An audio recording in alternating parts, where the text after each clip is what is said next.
Chairman? Yes, Chair. SDS. Mr. Chair, may Mr. I Chairman, be may I allowed, move, with Wait, priority? former Mr. Chairman. President, I just would like to apologize for the unbecoming behavior. Init sa ulo lang yun.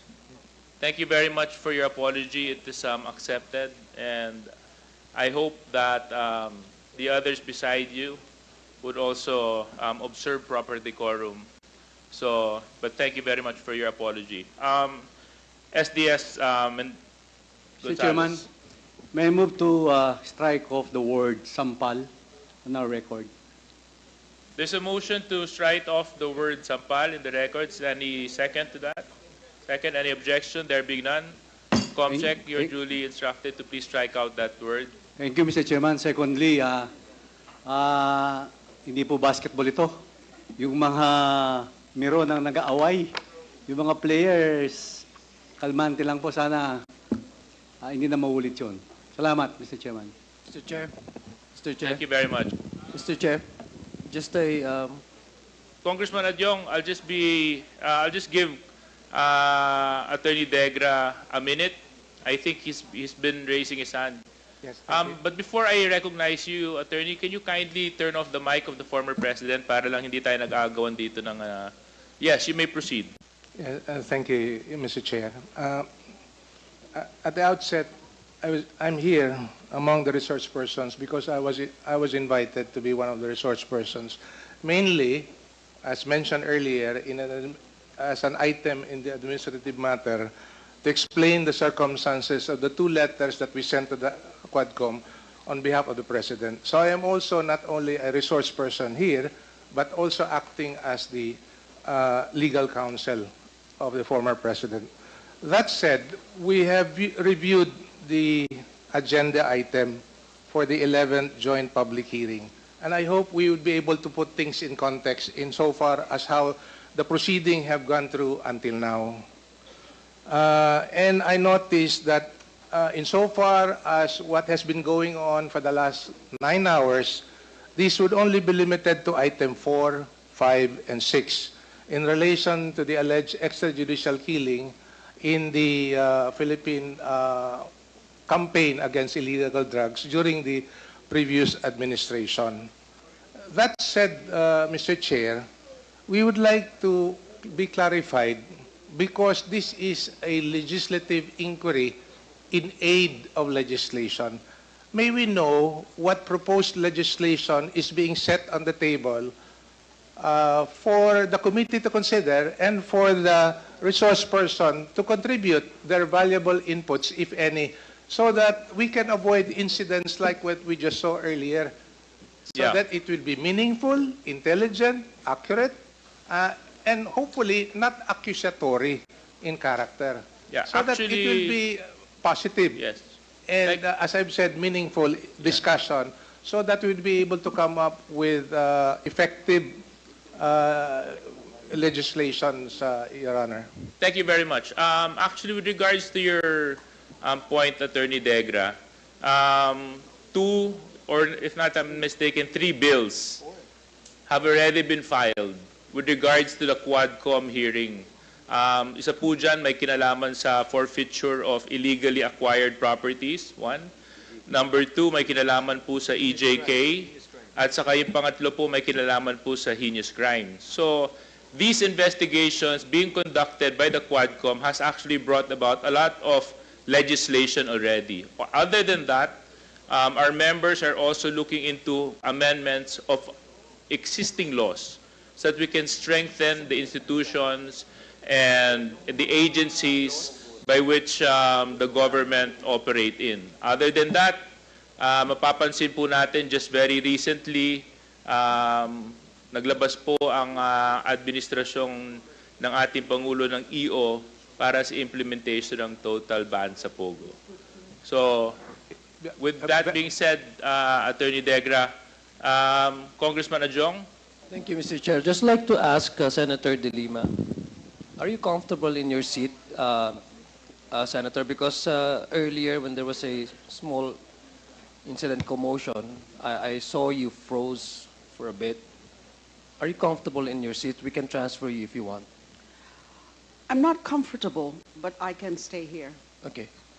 Yes. I'm just concerned with our. I'm not afraid at all. Yeah. Thank I'm not. you. Yes. I'm just saying that for a little bit, I think you froze. Salamat And po. then Salamat. Just concerned. Thank you. Mr. Chair. Thank you, Senator. Congressman. Mr. Chair, Yes, Chairman Benny. I cannot help but say this, no. I'm a little bit insulted by the statement of Attorney Delgra. You know, is he trying to question this committee on the pieces of legislation that we are trying to prepare? Mr. Chair, I'd like to find out because it seems to me, Mr. Chair, that he does not actually believe in what we're trying to do. Now, Mr. Chair, Attorney Delgra, my committee, the Human Rights, have at least 5 bills that ought to be filed. And it is not our duty to tell you what those bills are, Mr. Chair. Thank you very much, Chairman Benny. We do take note of your observation, and I hope our resource persons will be a little bit more prudent when it comes to the comments that they will be eliciting in this hearing. Next on our list is Congressman Adyong. Yes, Congressman Adyong. Thank you. Thank you very much, Mr. Chair. Bismillahirrahmanirrahim. Assalamualaikum warahmatullahi ta'ala wabarakatuh. Maayong gabi, Mr. President. Kabalo ko, allow me to first speak in Bisaya. Kabalo ko, murag gikapoy na ta kay sugod tag kaninang buntag. So I will be very, very brief, Mr. Chair, in my clarificatory questions, Mr. Chair. Just allow me to thank the former President for gracing the invitation of this Quad Committee and for generously responding to the questions and for being candid with his responses, with his answers. Earlier, Mr. Chair, I noticed former President Gloria Macapagal Arroyo was also joined this committee hearing, although briefly. And we also have the current Vice President in our midst. This is a rare occasion, Mr. Chair. It only speaks about the importance of the matter that is being discussed by the committee, that top officials of our land, 2 former presidents, were present in this discussion. It only speaks about the gravity and the seriousness and the importance of what we are discussing right now, Mr. Chair. So allow me also to, at least to premise my clarificatory questions, because some of the questions that I would like to ask to our guest speakers, guest resource persons have already been asked by some of my colleagues here, and I don't want to labor on those questions. But let me just premise my clarificatory questions. I would like respectfully, if the former president would indulge me with his responses, on the premise that I believe there are certain basic rules, no, that one has to follow, especially for government officials such as ourselves. Pardon me, Mr. Chair, pardon me, Mr. President, if I premise that on a very basic tenets, no, in a basic principle of how the democratic process is being exercised and upheld and being promoted in a country such as ours. Number 1, the rule of law. Mr. Chair, I'm not a lawyer, although I do have high admiration to lawyers, because I know for a fact that law as a profession is not only noble, but it is also challenging. And we are joined here on this table, on this side of the table, brilliant lawyers, and even brilliant lawyers who are seated across our table, seated beside both sides with the former president, even seated behind the former president. I say it's a noble profession because lawyers are expected to uphold and to promote the basic tenets, which is the rule of law and to uphold at least the due process, that the very essence of why we are having a very strong, and I suppose we still have a very strong criminal justice system. Because I know, Mr. Chair, as a lawyer, no matter how convincing the evidence being presented to an individual allegedly accused of any crime, a lawyer has to defend his client before any court of law in our land. So ganun po ka-challenging at ka-noble ang profession ng pagiging abogado. So I just like po to direct my clarificatory questions po to the former president. Mr. President, you were once a prosecutor, and tama po. Yes, sir. Thank you po. And Mr. Chair, if I also would like allow the former president to interrupt, just as similar with what Congressman Rog, when he also asked the former president, I would also like to have that kind of arrangement. He can answer me whenever he wants. Wala pong problema sa akin yun, Mr. President. Thank you, sir. Thank you. Mr. President, you were once a prosecutor, and then you served as a mayor of Davao City, and also a former member of the House of Representatives, and then went back to being a mayor again, if I have my timeline correct. No? And then before you ran for the presidency in 2016.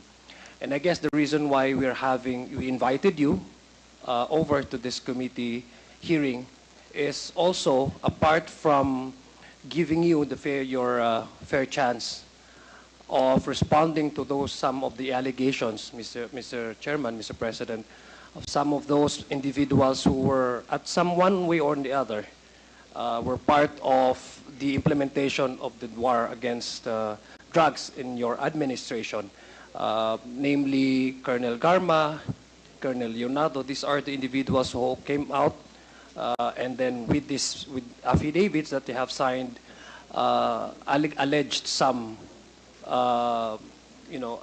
things that happened during the implementation of the drug wars against the personality of the former president, Mr. Chair, and this is one way of giving you the fair chance of maybe responding to those allegations. And apart from that, Mr. Chair, Mr. President, you're correct. This is the primary consideration also of this Quad Committee, is to make sure that if there's any policies, laws, regulations in our land that have either weak or needs to be updated or needs to be amended, or for the Congress to pass a new law to strengthen our resolve in trying to protect our streets from illegal activities, criminalities, as well as balancing it with the upholding the due process of law. This is the perfect time for it. So again, I'd like to ask you, Mr. Chair, Mr. President, when you earlier admitted po na you were the ones who ordered the police, yung kill nga po, no? Sinabi niyo po. I presume you came from a position where, as a former prosecutor, there's something wrong with the criminal justice system in our country. I'd like to ask you, why po? I'm just curious po, no, Mr. Chair. Why did you? I don't know if that's an imposition on your part.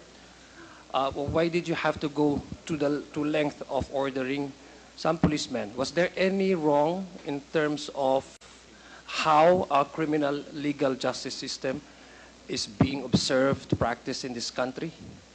Yes, sir. The matters of detention, very limited kasi that's about, you have 9 hours, 18 hours, and then 34. Sir, mag-iimbestiga ka ng kaso. Kung anong sabihin itong tao na ito, you have to go out and find out the truth. And it takes time. So, in the meantime, you cannot hang on to this guy because there are periods of detention prescribed by law. So, yan ang problema because if the lawyer comes, talagang i-release mo yan And by the time that you discover kung ano ang sinasabi niya, na totoo ano at hindi, wala na sa stasyon. Release. Of course, the periods would depend on the gravity of the offense. 918, I think it's about 36 hours. That's the most. And medyo kulang yan, sir. And usually, if there is a lawyer and there is a demand for the release because the law says that they can only be detained for that so many hours, wala talaga tayong magawa. And by the time ma-verified natin yung totoo o hindi, kung nagsasabi ng totoo, hindi pa wala pang abogado, when we find out the truth, pagbalik natin, wala na. And he is gone forever. So, we are left with so many cases na ganun ang nangyari, sir.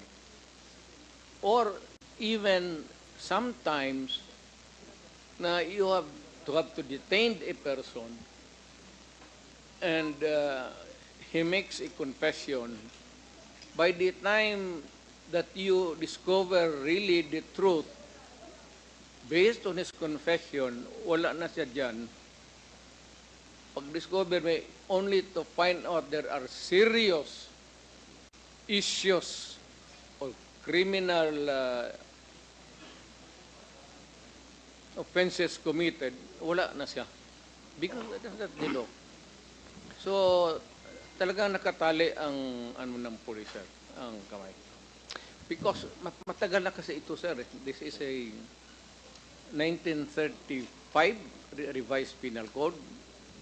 Hindi na na-amend yan, sir. So yung periods of detention, wala yan. Hindi na na-amend yan. So it's an outmoded, not effective, no longer applicable to the present day reality. Kasi noon, sir, mga kriminal, pwede takbo, magsakay ng karabaw, o mga sakyanan. Ngayon, sir, wala, they can move fast with all the available vehicles at their hand. So we have to amend the laws of criminal procedure, pati the criminal law itself. Okay.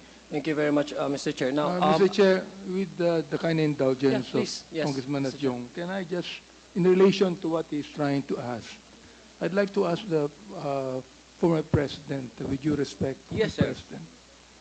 So you're telling us that the judicial system in this country is not that effective. You said it yourself. It's not effective. It has become insufficient.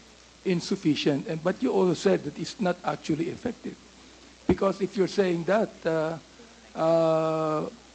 Mr. President, I'm kind of confused because you would be giving the authority to the ICC to come here and investigate.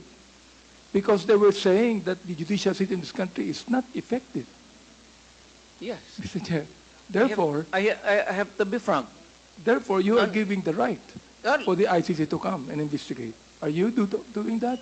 I will tell them a different story. Because what you said when you were president was quite different Yeah. to what you're trying to say now as a private citizen. When you were president, you were saying that there's nothing wrong with the judicial system in this country, so that the ICC has no right whatsoever to investigate. But now as a private citizen, Mr. Chair, I'm kind of confused because right now you're telling me that the judicial system in this country is insufficient and ineffective. Therefore, you are giving the right for the ICC to come in and investigate. Mr. Chair. Civilian ako, sir. Iba naman yung presidente ako. That is a different story. Panahon-panahon lang yung lalabas sa bunganga mo. So therefore, Mr. President, just one question ulit, no? So are you trying to change your position now, being a private citizen, to what you said when you were president? In what manner, sir? As what you've said, that you were president then, now you're a private citizen. Because of that, you are able to say that the judicial system in this country is ineffective and insufficient, Mr. Chair. Not ineffective, insufficient. Insufficient talaga. Mr. President, I heard the word ineffective. I heard it. Yes, sir. That's why I repeated it when I said I have ineffective. I have big ears like you do, so I heard it, Mr. President.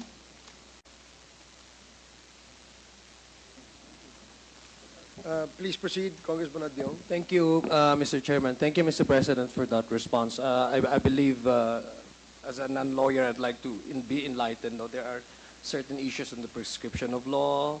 There are also, if I may be correct, I would be stand corrected if, for example, my interpretation of this is wrong, no? Pero there are certain crimes with corresponding penalties, no? In fact, we have the heinous crime, we have the petty crimes, etc. So I'd like to ask po the former president again and be elucidated. You said earlier that there's something probably weak in our criminal justice system. Am I correct in understanding your response? Yes. Marami. Yeah. Okay. So when you say there's something wrong or something weak in the implementation, what are we made to understand, Mr. Chair, that it's the policy or it's in the implementation of this? It's in the law itself, sir. Talagang yung 16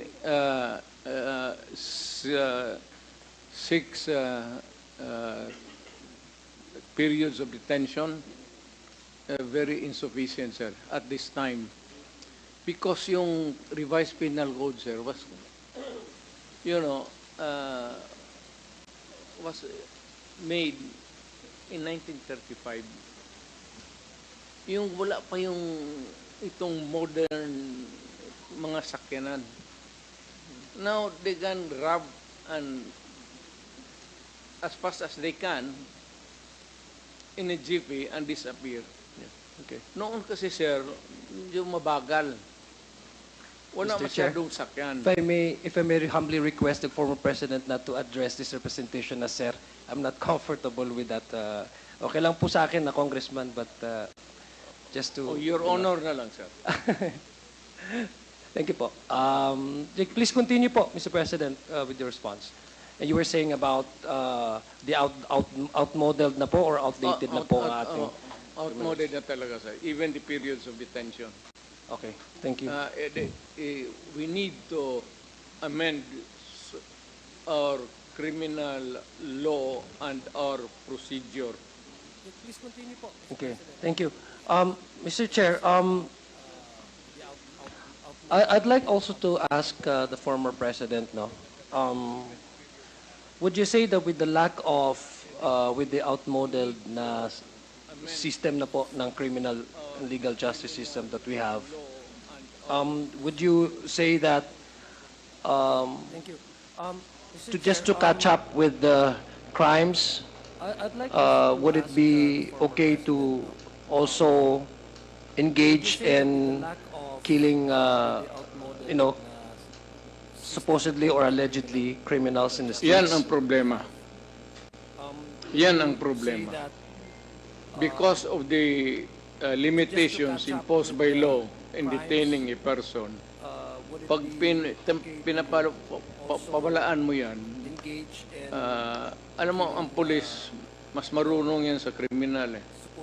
Alam nila na pag nanawala ito, sir, they would go back to either pickpocket or hold up. Kaya yung iba would result in the loose term salvaging. Okay. Pinapatay na lang nila, sir, para wala na silang problema because there would be criticism against them. Either pickpocket or hold up. Kaya yung iba would result in in the loose term, salvaging. Okay. Pinapatay na lang nila, sir, para wala na silang problema because there would be criticism against them and the outcry of the public. And sometimes, tinatapos na lang talaga nila. Okay. Ganon talagang istorya kasi prosecutor, dumaan ako prosecutor. Thank you. Yeah, thank you very much, Mr. President. Mr. Chair. Shortcut. Yeah. Shortcut na lang. Okay. Mr. Chair, Mr. President, I believe you're familiar with the may saying po sa legal community na the law may be harsh, but it is the law, no? That to me, Mr. Chair, that can also be applied, and currently, no, the law may be weak, as you describe it, no? That's why we are having this discussion also is for the squad committee to possibly amend or introduce any that would strengthen our policies in terms of criminal justice system. That, Yeah, but a law, that logic can also be applied into my own understanding. A law can be weak, but it is the law. So that premise, Mr. Chair, exactly has to be observed in order to avoid people taking their justice into their own hands, no? Mr. Chair, would you agree with me on that, Mr. President? correct, sir. So that to put a stop to it, there must be progressive laws from every now and then. So it is duty of Congress to listen to the police and the law enforcement agencies involved so that malaman nila what corrective measures that they can legislate so that these things will not happen or will not be perpetuated by some. Okay, Mr. Chair, those killings that had happened in the previous years, no? Policemen who or ordinary citizens who have killed, no? Their, certain criminals, because the way you characterize it, Mr. Chair, Mr. President, is that rapists, kidnappers, I believe in 100% that nobody in this room would ever support those kinds of individuals, the way you characterize them. Now, those, let's say, policemen, kasi the topic really is yung pag-order nyo po, no? Sa mga, ang sinabi nyo, you admitted na, by policy, you feel that you are responsible. But on the specific cases, sabi nyo, you are not bound legally to respond to those criminal cases individually, but the policy direction, you claim to be responsible and you take full responsibility in that. Now, those policemen who have, let's say, palagay po natin, who has implemented po, no, yung pagpatay po ng mga criminals in the streets. Would that be also, Mr. Chair, for me, help me understand po, Mr. President, Yes, would sir. that also fall under the category of taking the laws into their own hands? Because No, that's sir. precisely why we are avoiding those. I hope you would understand me po, Mr. President, because I came from a community, and I know fully that you understand this. I came from a community where there's a cycle of violence, that people tend to take justice into their own hands. Alam niyo po yan, yung Correct, Lido. sir. And I, for one, would like to strengthen our criminal legal justice system in order to avoid and put a stop to the cycle of violence. Now, those policemen who have killed, the word is extrajudicial killing kasi outside of the bounds of the law, who have killed individuals who are charged with, not even charged, but they suspected of involving themselves in criminalities. Would that be sufficiently or accurately fall under the category of the phrase to take justice into their own hands, which is diametrically opposed to the rule of law and the whole system of our governance, which is based on the democratic principles of separation of the It is judiciary, the legislative, and the... It is always unlawful. I'm sorry po? Mali talaga. It's unlawful, not lawful.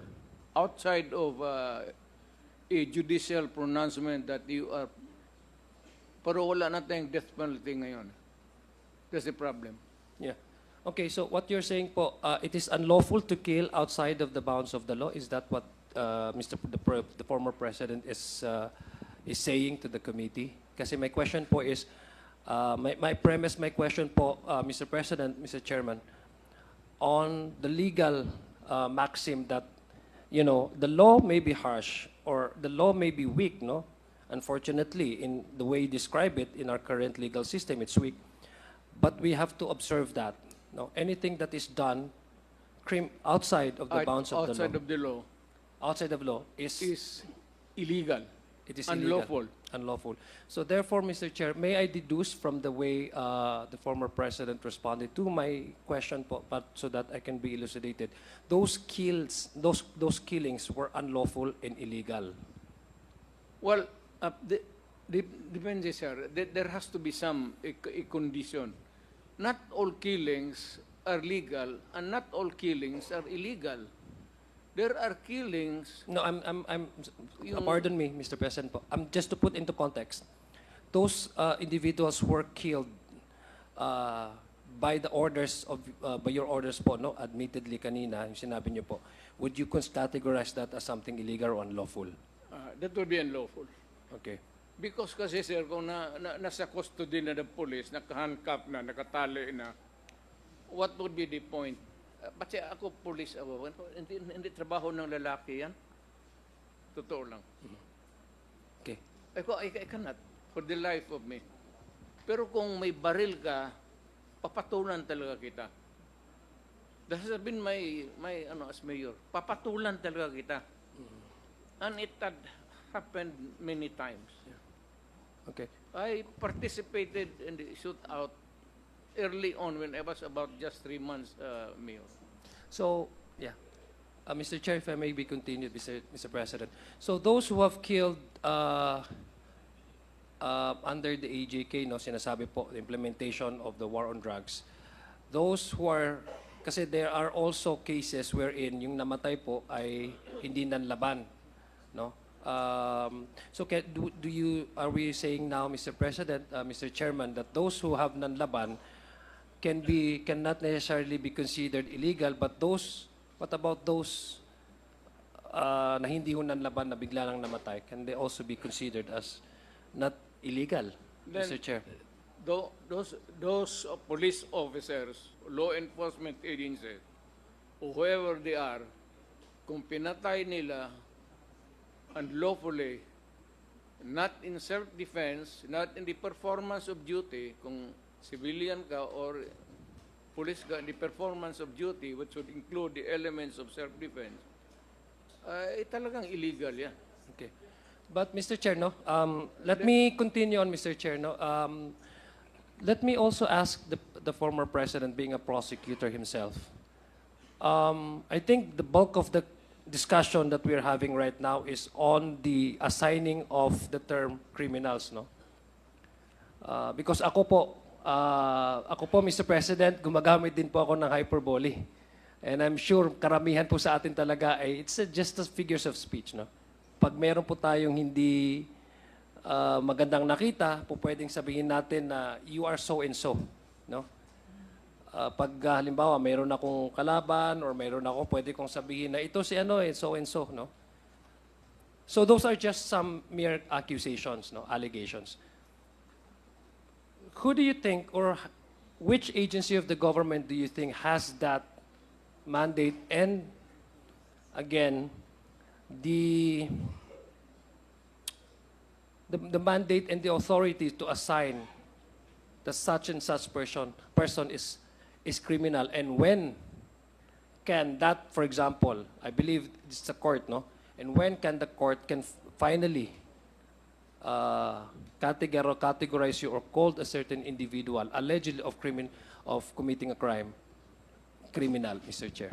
Sir, we have to go para hindi tayo mawala sa discussion. Yes po, Mr. Chair. If I may, I'm not trying to. Alam mo, sir, we have to start with the elementary thing. The law enforcement starts with the police. So he goes out there enforces the law. If there is a violation, he makes the arrest. If there is an arrest made and there is a resistance, no person na inaaresto niya and talaga nakita niya na it is a very serious one, the police, the trabaho of the police is not only to say that I am a police, that you are under arrest, but the police has to overcome the resistance physically. If there is a resistance, bugbugin na niya o anong para madala niya sa estasyon pagkalumaban and book him for the crime that the guy committed. Kasi pag lumaban yan, magsuntukan talaga, minsan nababatuta. And the police is right in making that arrest if there is a resistance. This is not to defend the police. Pero kung sila mismo, naalanganin na sila, o yung may raid, tapos may baril, hindi na kailangan sila magtanong ng ano, walang kaseremonya yan. It's either we say, you surrender, raid ito, at may maling galaw, the slightest move on the hand, even if it is equivocal kung ano ang dinudukot niya, basta may baril, the police can kill the person. Okay. Oh, Yeah. Thank you. Thank you very much for that, Mr. President, Mr. Chairman. Now, that's given, for example, that scenario, no? Would you say, Mr. Chair, that I agree with you, talagang may karapatan yung mga pulis mo mang-depensa, no? Even hindi lang ho pulis, no, Mr. Chair. Even yung mga ordinary tao, if you feel threatened, talagang you have the right to defend yourself. But again, going back, Mr. Chair, doon sa issue ng EJK, because this is what I'm trying to understand, Mr. Chair. extrajudicial killing, sir? Yes po. Sige, Okay. okay. This is what I'm trying to understand po, Mr. Let's Chair. No? zero in on that issue, sir. Yes po.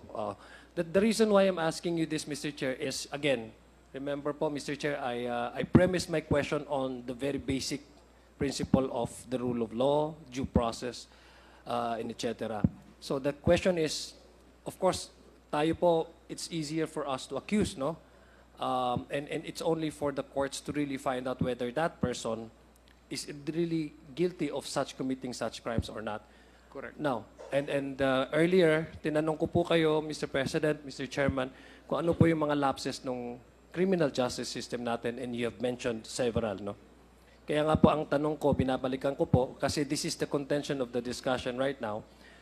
Is it justifiable, for example, that those who's the power to designate, for example, if a person is guilty or not in certain crimes, can also be taken up, justice can also be taken up by ordinary policemen or any ordinary citizens to kill anybody charged of any criminalities without even allowing them to go to courts, no? Kasi that would be inimical again po to the due process and to the rule of law, and diametrically opposed to the rule of to the democratic processes Meaning that we to have. say, That's what sir, I'm trying po, Mr. President, to understand. understand. Kasi this is all about EJK. And unfortunately, in the previous administration po, with all due respect, there are several also allegations of those who are not been suspected of engaged in illegal drug activities that have also perished during the actual operation of our police. Yun lang po yung gusto kong malaman so that I can also be elucidated on how we go forward in trying to introduce some laws or amend some laws, Mr. Chairman, Mr. President. Hindi na kailangan, sir. Wrongfully killing a person is a crime. Kaya nga, hindi na kailangan na magsabi tayo na itong police na ito guilty.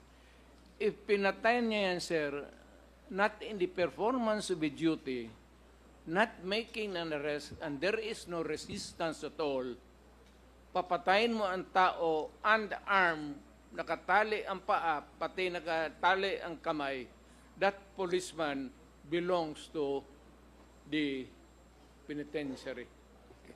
Thank you. Mr. Chair, earlier, Mr. Chair, one of my colleagues here asked. Congressman Adyong, you have 2 more minutes. Okay, thank So you. let's I will please, wrap up. wrap up. I will wrap up.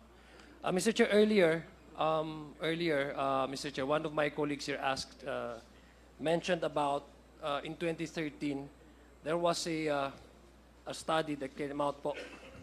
It was a study came out placing Davao City as one of the safest cities in the world, no? Even surpassing on the city of Ontario and Tokyo and some.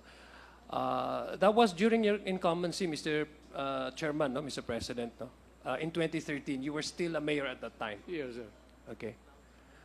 So placing Davao City as one of the safest cities in the world.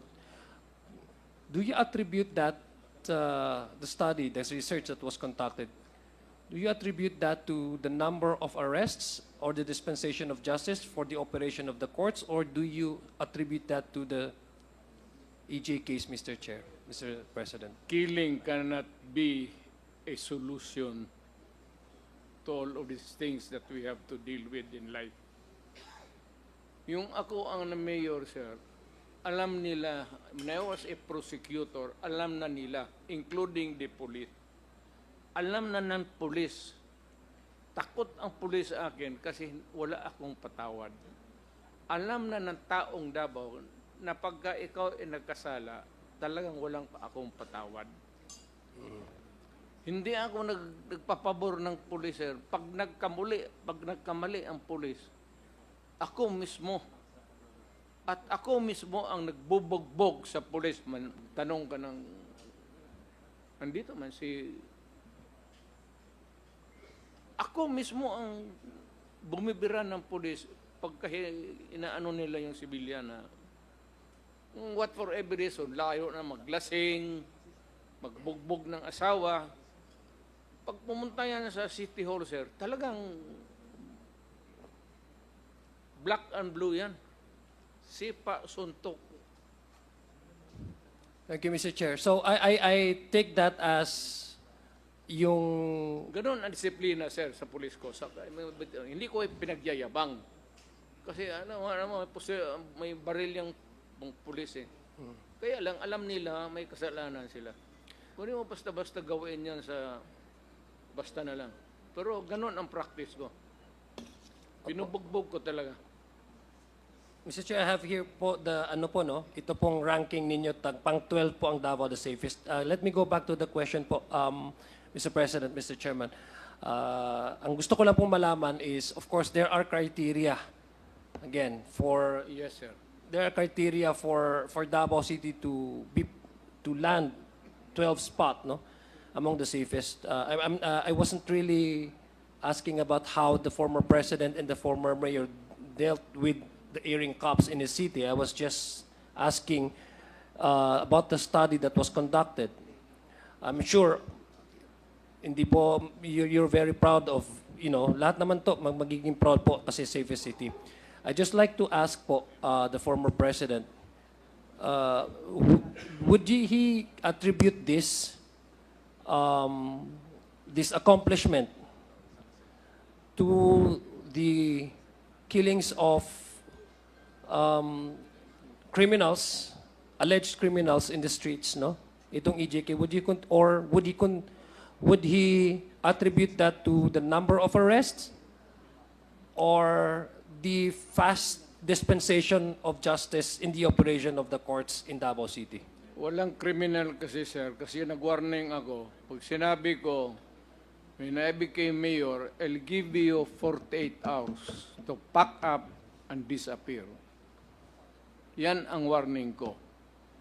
Ngayon, after 48 hours, pag nakita kita, Ano po? tabla na. Ano pong mangyayari after 48 hours pag nakita niyo po sila?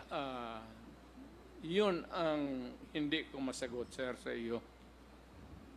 Kasi Gusto mo akong makulong, sir? Hindi ho. Tinatanong ko lang ho kasi this is how you run. And Akala ko kaibigan tayo. And Mr.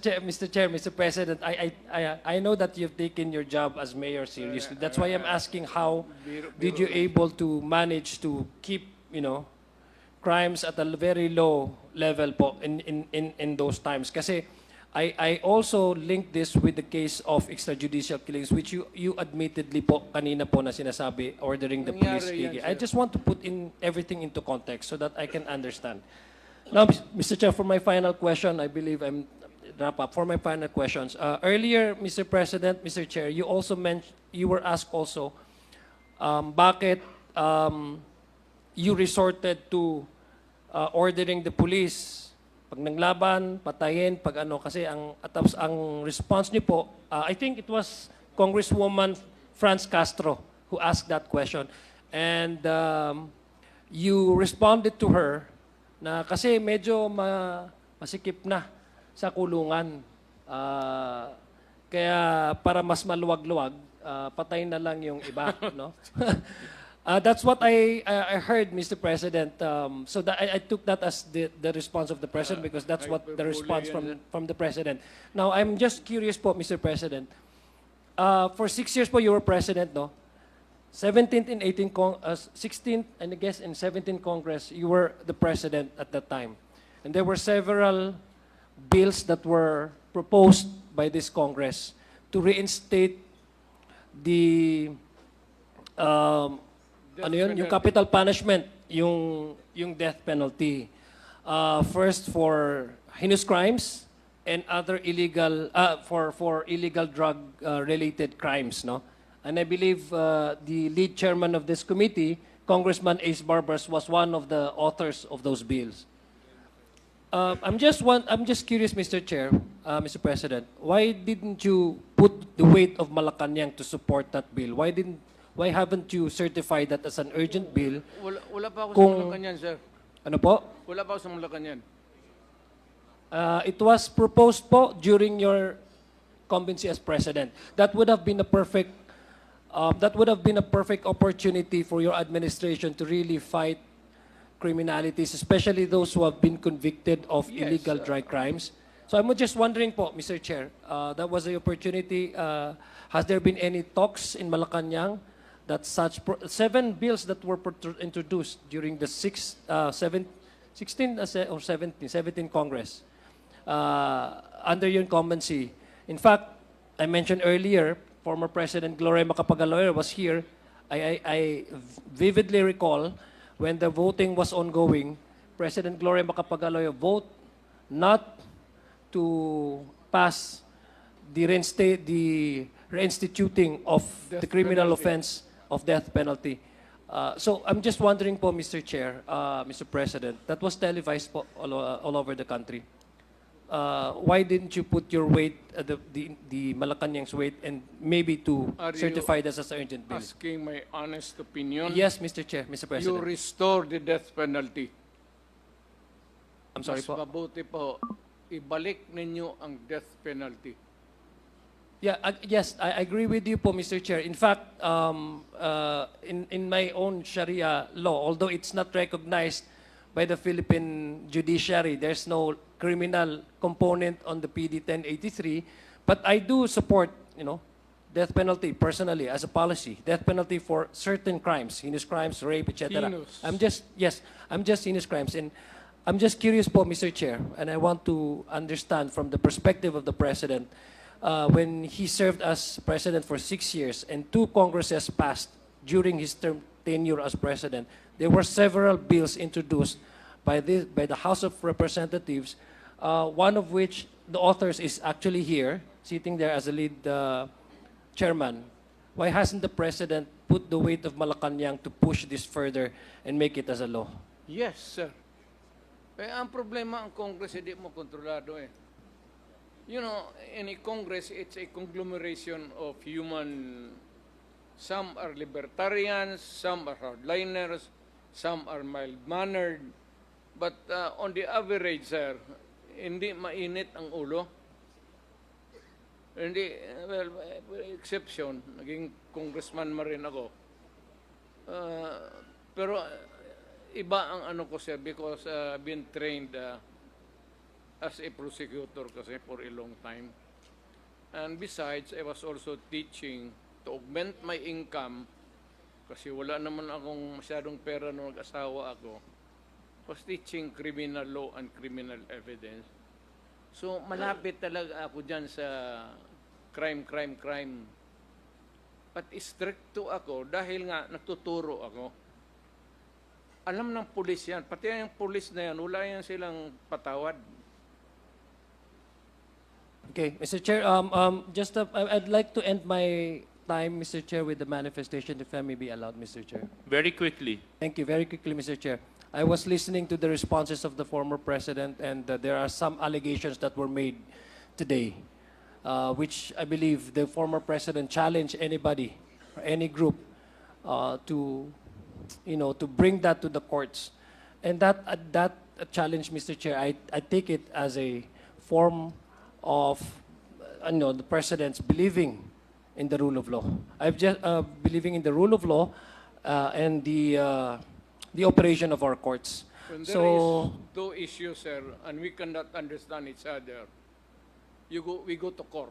yeah, I commend you on that, no, for saying that. I hope, Mr. Chair, that the same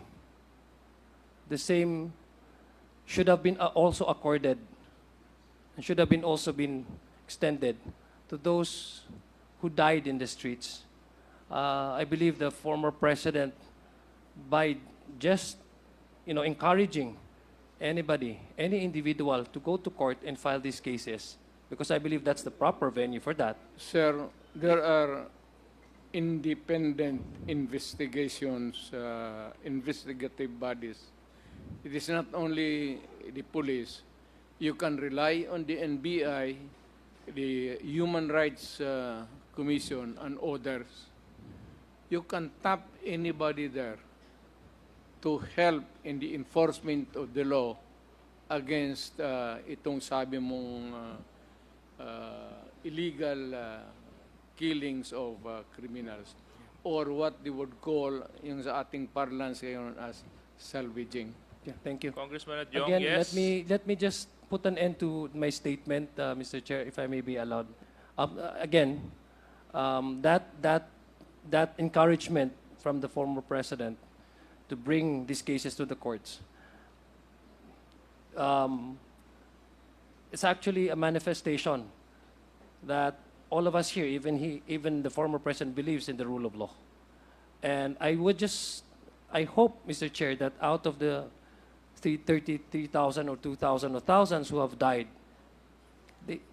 sana nabigyan din ho sila ng ganong, they were also have accorded with the same privilege of, under the law, of innocence until proven guilty. It's only the court that can assign anybody whether that person is criminal, because there are corresponding crimes and with the corresponding punishment according to our law. So, Mr. Chair, I will end that with that manifestation because I do not want, Mr. Chair, to be honest with you, to be honest to everybody here, I do not want the cycle of violence, no matter the intention, because I've lived that, I've seen that, and I know it will bring no good to everyone.